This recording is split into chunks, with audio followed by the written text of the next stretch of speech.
Esto es Terapia para Llevar, conversaciones que curan con Paola Van. Y te doy la bienvenida a este episodio especial de Navidad. Este será el último episodio de este año y nos veremos de vuelta por ahí de mediados de enero, o más bien nos escucharemos de vuelta hasta mediados de enero. Y es que el invierno es una estación que está hecha para hibernar, literalmente, para bajar el ritmo, para ir hacia adentro, para regenerar nuestras energías, en general nuestro soma, nuestro cuerpo-mente, y entonces poder resurgir de nuevo en la primavera con nuevas flores y después con nuevos frutos. Y claro, esto no es lo que la cultura promueve. De hecho, vivimos en una cultura en la que a mayor trabajo, a mayor ocupación, pareciera que hay mayor estatus, hay mayor importancia. Y el descanso es pero tan necesario que empiezo este episodio invitándote a escuchar muy profundamente tus necesidades, a confiar y regresar a integrarte a los ritmos de la naturaleza. Y claro que por ahí los gremlins, las vocecitas internas que no son tan amables, te van a decir, pero se va a caer la audiencia de tu podcast, ¿verdad? Como poniéndome de ejemplo a mí. O ¿qué va a pasar? ¿No vas a seguir teniendo seguidores o haciendo dinero o teniendo ventas? Y de nuevo, algo que yo digo con frecuencia es que cuando observo la naturaleza, no veo que haya un solo árbol que dé fruto todo el año. Así que confiemos y recaigamos en esta sabiduría. Y claro, aquí habría que mencionar si tenemos el privilegio, porque a veces también, desafortunadamente, esto no se puede hacer. Entonces, pues si tienes el privilegio de poder descansar y es más la neurosis de la mente la que te persigue, pues date esa oportunidad.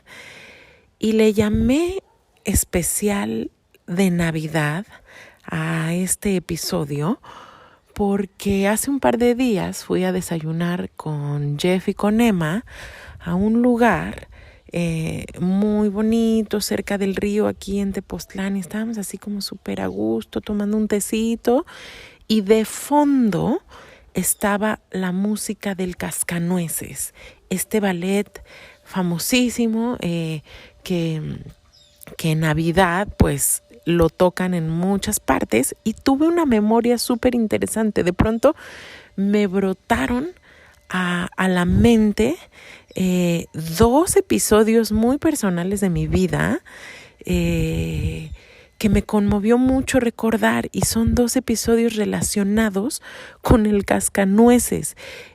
Cuando yo era niña iba a clases de ballet, siempre me ha gustado muchísimo bailar, y muy pronto mi mamá me llevó a clases de ballet y me acordé de una escena de mi vida porque pusieron la danza china. El Cascanueces es este ballet que trata de una fiesta de Navidad en la que a una niña le regalan un cascanueces y luego tiene todo un sueño en el que va a muchas partes del mundo y ve muchos personajes, y entonces parte de las piezas musicales del Cascanueces es la danza china. Y cuando yo tenía, calculo, unos 7, 8 años de edad, a mi grupo de ballet le tocó bailar la danza china, y entonces el vestuario eran así unos trajecitos Mao de seda súper bonitos, y bailábamos con un parasol, una sombrillita de papel, como de estas sombrillitas chinas, y entonces bailábamos ballet así súper bonitas con nuestras zapatillas. Y entonces en una de las presentaciones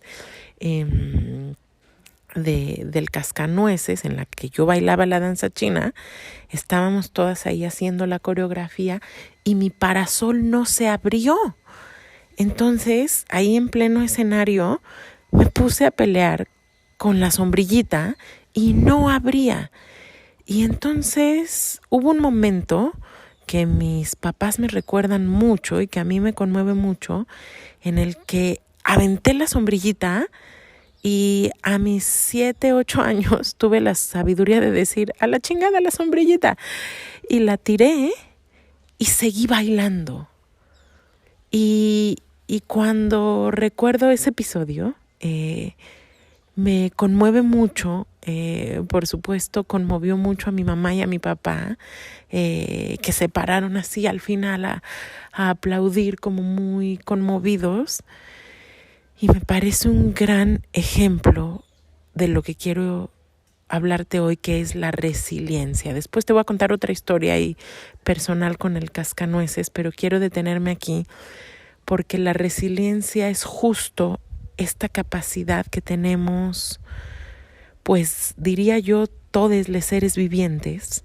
Todo lo que vive tiene una capacidad de reponerse, de imponerse ante la dificultad y regenerarse, de recuperar su sentido de estar a salvo y su funcionalidad en la vida.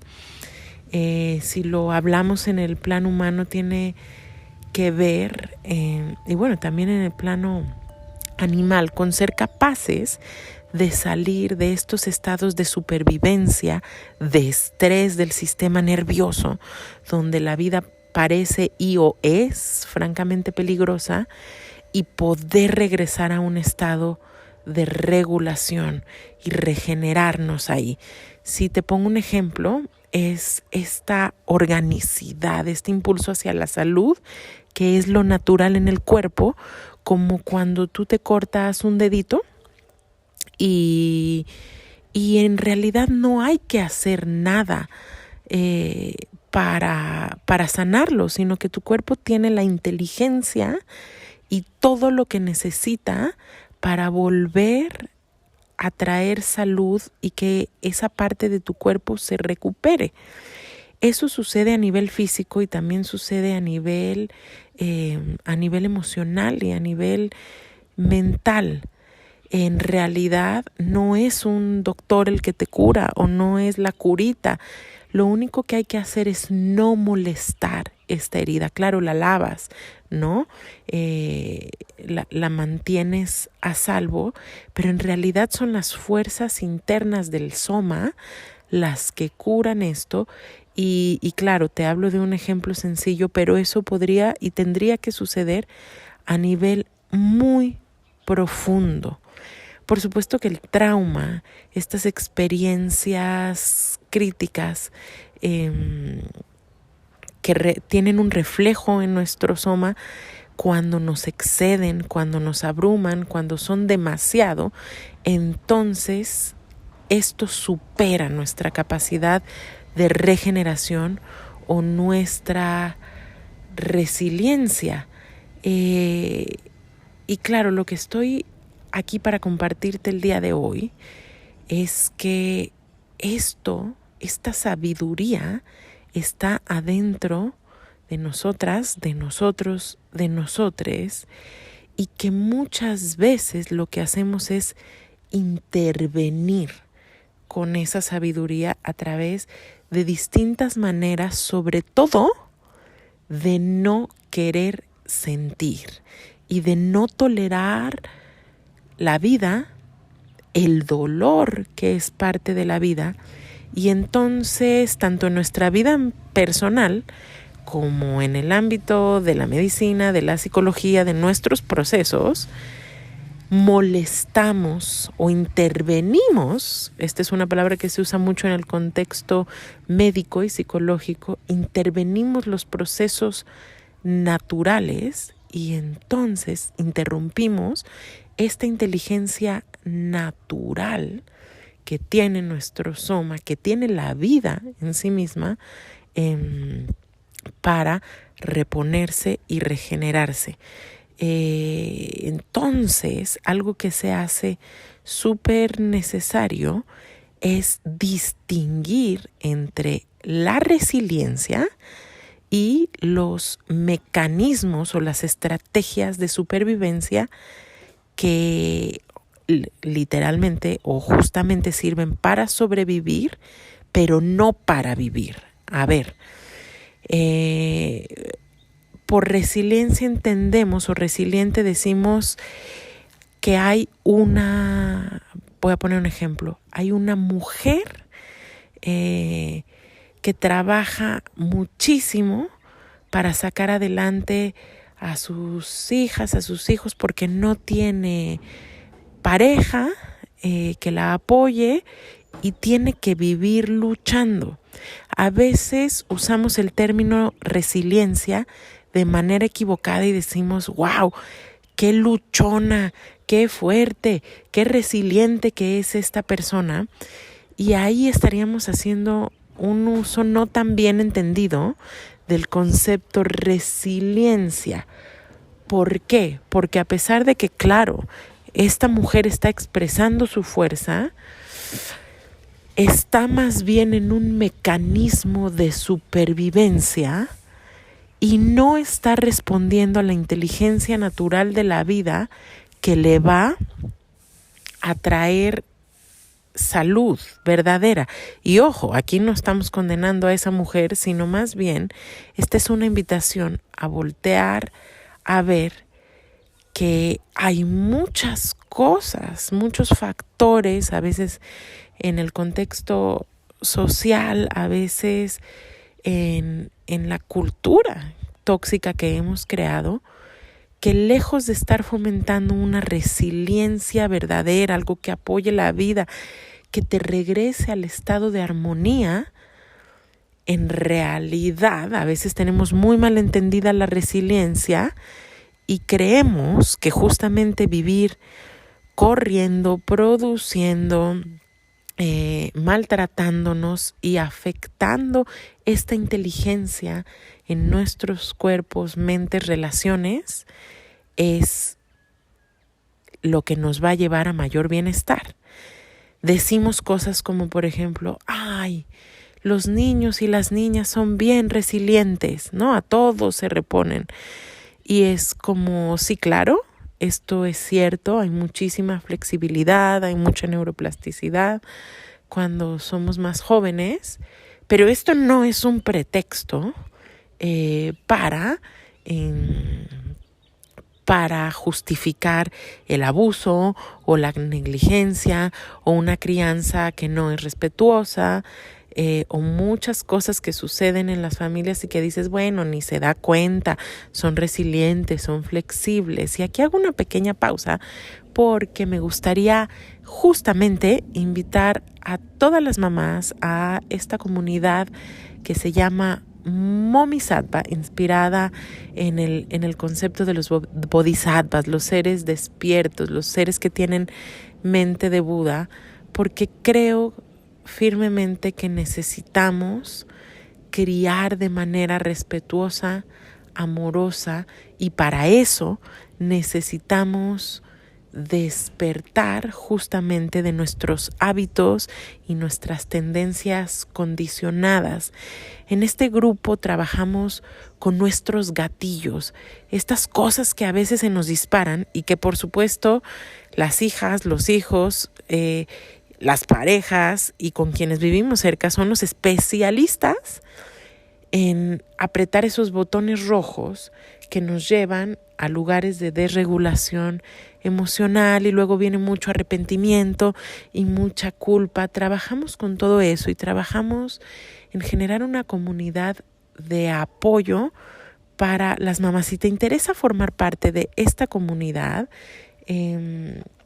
por favor, mándame un inbox en la página de Instagram de Terapia para Llevar, que es @terapia.parallevar. Y bueno, si no estás siguiendo todavía Terapia para Llevar en Instagram, independientemente de si quieres venir al grupo de Momisattvas o no, por favor ve a darle follow. Este perfil es nuevo porque tengo ahí un intento de publicar distintas informaciones en el perfil personal, que es @paolavan, y en terapia.parallevar.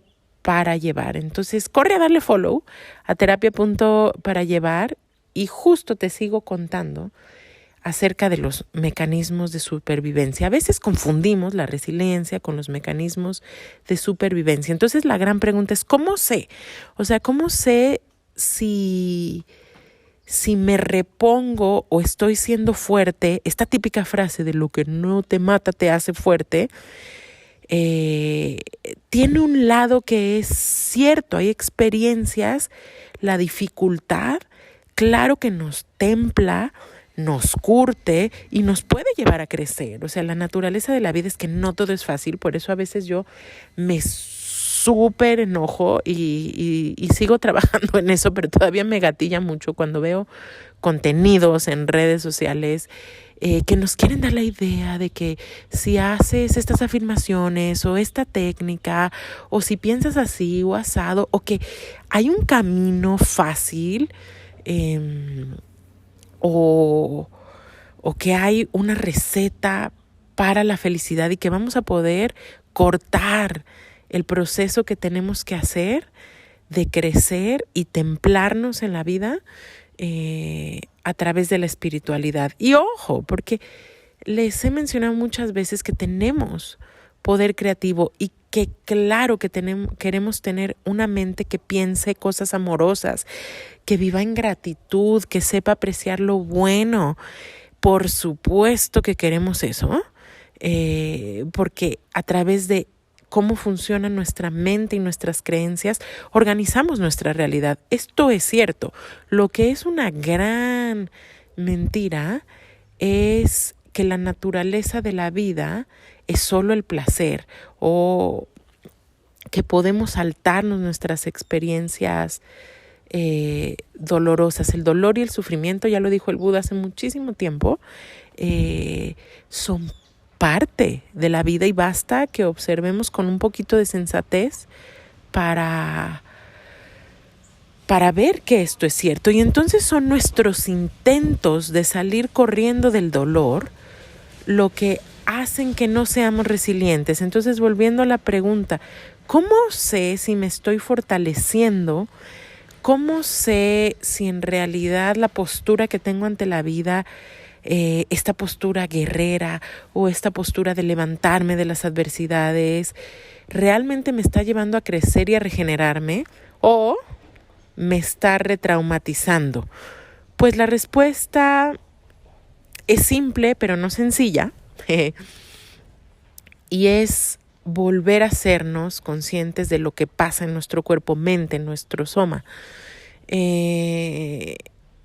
Mira, si tu manera de reponerte o después de una experiencia difícil o estás en una relación que tiene desafíos, pero a la larga se genera más conexión, te sientes más abierta, tienes un mayor sentimiento de seguridad cada vez, entonces estás en resiliencia, estás en un estado de resiliencia. O sea, a ver, pongo un ejemplo. Yo voy al temazcal, es el ejemplo que me vino a la mente. Y entonces claro que atravieso una dificultad, ¿no?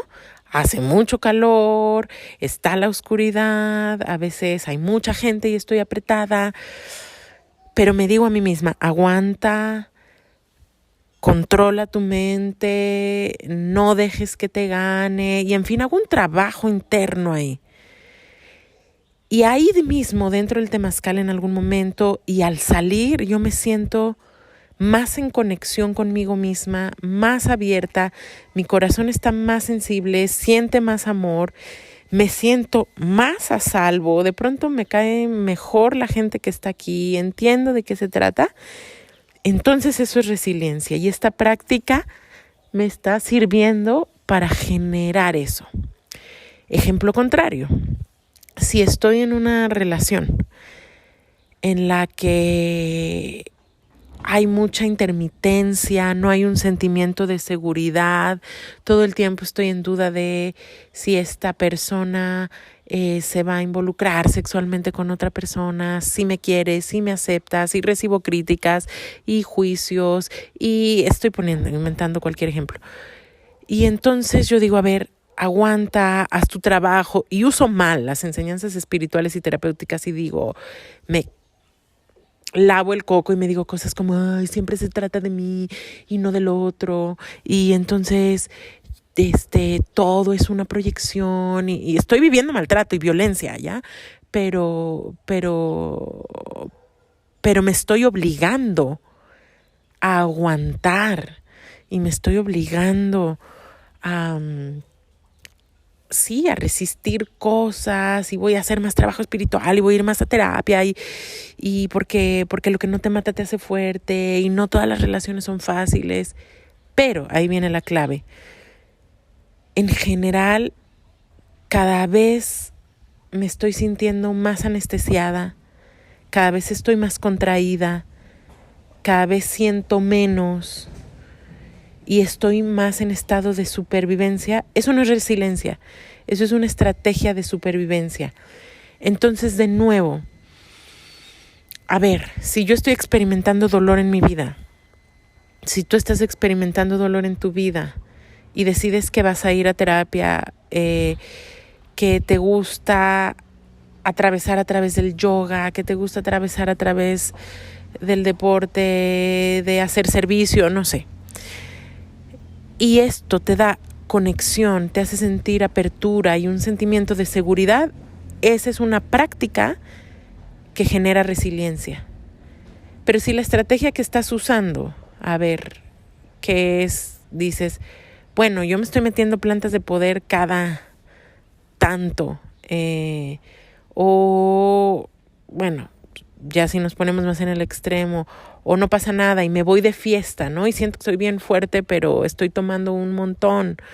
O estoy consumiendo sustancias que no me hacen bien, o estoy clavadísima en el sexo o la pornografía. Y estas estrategias, por supuesto, cada vez me dejan más anestesiada, más en estado de supervivencia, contraída. Eso no es resiliencia. Es como les digo, es simple, pero no es sencillo. Ahora, ¿qué sí me da resiliencia? Bueno, pues Alice Lieberman hizo un estudio con niños menores de 6 años y estudió a niñas y niños que habían atravesado situaciones de violencia y trauma, pero notaba que algunos físicamente, mentalmente, emocionalmente se reponían, y bueno, hubo varios parámetros para confirmar esto, y otros no.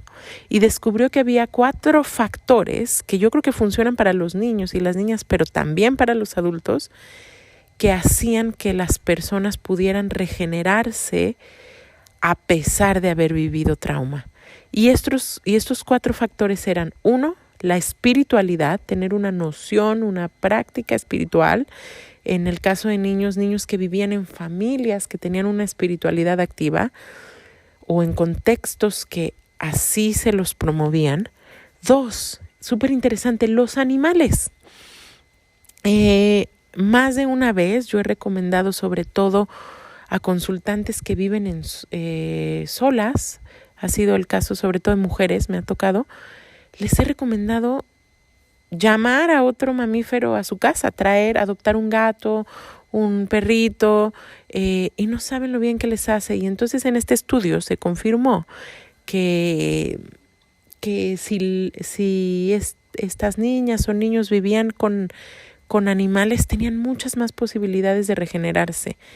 El contacto con la naturaleza, en niñas y niños que viven en entornos en contacto con la naturaleza o en escuelas que promueven esto, se reponían mucho más fácil y tenían mucho más resiliencia y la creatividad. Entonces, pues estos 4 factores nos pueden ayudar a regenerarnos. Y también Judith Herman, por ahí, que es una de las primeras personas que estudió el trauma a profundidad, sobre todo con personas que han vivido violencia, descubrió que hay 3 factores que ayudan a que una experiencia de trauma se pueda realmente superar. Y de nuevo, no hacernos una idea de que estamos súper fuertes y realmente algo sigue ahí súper atorado. Y estos 3 factores son cuando las personas daban servicio o ofrecían ayuda. Es decir, personas que han vivido o han perdido familiares a través de incendios y abren una organización para ayudar a otras personas que han sido víctimas de lo mismo. Personas que estuvieron en la guerra y ahora sostienen grupos de apoyo. Personas que han vivido violencia sexual o doméstica y ahora acompañan a otras personas. El servicio y la ayuda ayudaba a la persona que da el servicio a reponerse. Otro factor que ha sido clave para atravesar experiencias de trauma es encontrar un significado profundo. Como decir, entiendo que pasé estas cosas difíciles en mi vida, pero ahora entiendo que si no hubiera sido por eso, no me hubiera convertido en terapeuta, o no hubiera buscado esta ayuda, o no hubiera incorporado el yoga en mi vida, en fin. Y las relaciones. Por supuesto que cuando hay relaciones cercanas, afectivas, y ojo, porque uno de los grandes errores de esta cultura es que centramos todo en la relación de pareja, que está divino poder tener una pareja si esa es tu preferencia y tu anhelo, pero no es la única vía para recibir amor. Pero por supuesto, entonces estamos idealmente haciendo un cambio de paradigma hacia podernos abrir hacia muchísimas más fuentes de amor y de apoyo. Y esto nos ayuda a superar el trauma. Y entonces, ¿te acuerdas que te había dicho que te iba a contar otra de las historias que me vinieron para este especial navideño? Por supuesto, como saben, ya me puse aquí a dar clase de psicoterapia, pero en este especial quería compartirles 2 episodios de los que me acordé ese día que fui a desayunar y estaban poniendo de fondo el Cascanueces de Tchaikovsky, y me acordé de otro episodio que me conmovió mucho y que me causa un ouch pensar en esa niña que fui, y que explica justamente por qué hoy para mí es tan importante hablar de ciertos temas de nuestra cultura tóxica. Y entonces me acordé de que un tiempo después de este episodio en el que bailé la danza china, volvieron a montar el Cascanueces en mi compañía de ballet en la que tomaba clases. Y entonces normalmente la hija de la maestra, que bailaba divino, era la que representaba a Clara. Clara era el personaje principal del Cascanueces, era la protagonista de la historia del Cascanueces. Era una niñita a la que, así cuenta la historia, ¿no?, que su padrino, que era un mago, le regalaba este Cascanueces, y el Cascanueces en la noche, ahí en un sueño que ahora digo medio mágico, psicodélico, cobraba vida y la llevaba a viajar por el mundo. Y entonces la hija de la maestra siempre era Clara, el personaje principal, y todas soñábamos con algún día ser Clara, por supuesto, porque Clara tenía este vestido blanco, divino, de organza, así brillante, y salía bailando sola con el Cascanueces. Y claro, solo había una Clara, ¿no? Y mientras, pues las demás bailábamos otros números. Pero resulta que un día se enferma o se lastima el pie, no me acuerdo qué pasó. Total que la hija de la maestra no podía ser Clara, ¿no? Y entonces se abren las audiciones para ver quién iba a ser Clara. Y entonces, claro, que las que éramos más grandes, en ese entonces yo ya estaba más grande, éramos las candidatas. Y al final de las audiciones quedamos solo 2. mi mejor amiguita del ballet, que se llamaba Connie, y yo. Y es bien interesante recordar que al final, claro, teníamos que bailar y confirmar quién era la que tenía más habilidades para bailar a Clara. Pero lo que me parece súper interesante es que desde antes de entrar en la parte final, yo sabía que yo no me iba a quedar el papel de Clara. Y la gran pregunta es, ¿por qué yo no confiaba del todo? Y a la vez es curioso porque había dos partes, se los describo así. Había una parte de mí que bailó con todas sus ganas hasta la etapa final y fui la segunda semifinalista. Pero Connie, mi mejor amiguita, se quedó el papel de Clara. Y entonces, como les digo, una parte de mí pensaba o imaginaba que yo podía ser Clara, porque tenía las habilidades, ojo, para bailar, y justo era una de las mejores de mi clase. Pero otra parte de mí sabía que por supuesto que yo nunca iba a ser Clara. Y si entro con curiosidad a esa parte, fíjense qué fuerte, yo sabía que yo no iba a ser Clara, porque Clara no lucía como yo. Clara era Clara, no era morena. Clara era clara y era rubia, como mi amiga Connie, que era extremadamente blanca y tenía los ojos claros. Entonces hacía mucho más sentido. Y claro, le dan el papel a mi amiga. Yo me conmuevo mucho ahora ver que yo sentí que era obvio y lógico y no me causó ninguna sorpresa. Y, ojo, confirmo, porque la maestra me dijo, es que ella tiene más el tipo que necesitamos para Clara. Y hoy yo lo veo y digo, claro, es que hay un tipo de trauma del que la psicología actual no se ha ocupado. Y es que la psicología está muy ocupada hablándonos de todos los enredos que tenemos con nuestra mamá y papá. Y esto es correcto, de algún modo, porque los mayores transmisores de las creencias y de los patrones y los hábitos que tenemos aquí y ahora, por supuesto que son nuestros cuidadores principales, ya sea que estén o que no estén, porque que un papá o una mamá no esté también produce una huella.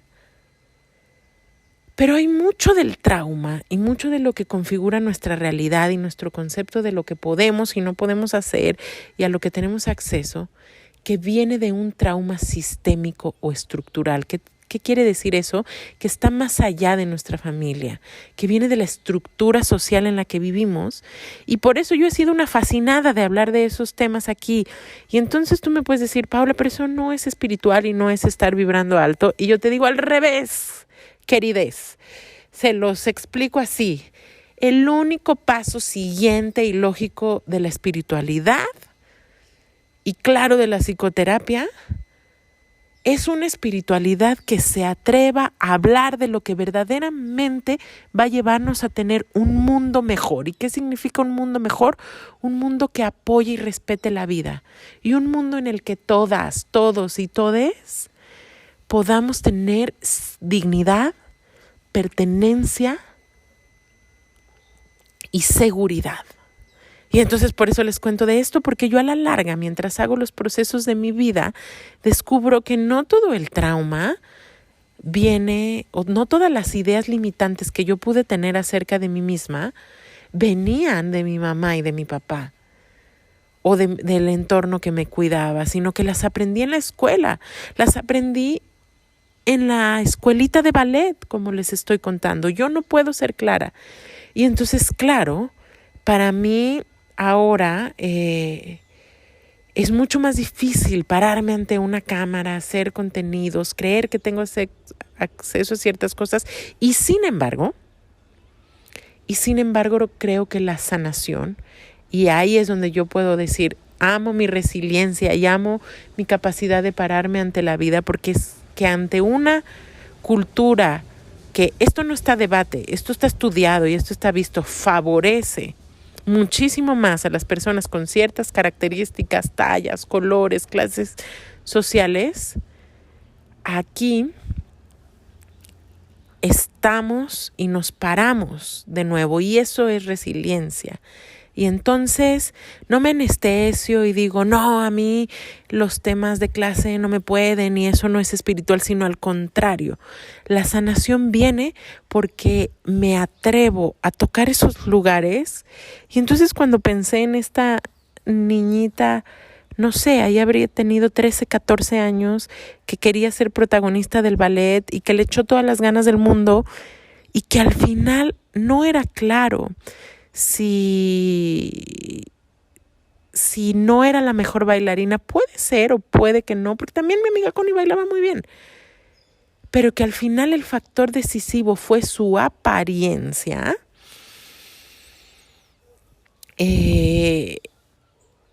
Lo único que puedo hacer es abrazar y tenerle muchísima compasión a esta niña de 13 años y decirle, te tengo una noticia. Fíjate que ahora hay una adulta, y esa adulta soy yo, que no va a participar en reglas que ella no participó en decidir.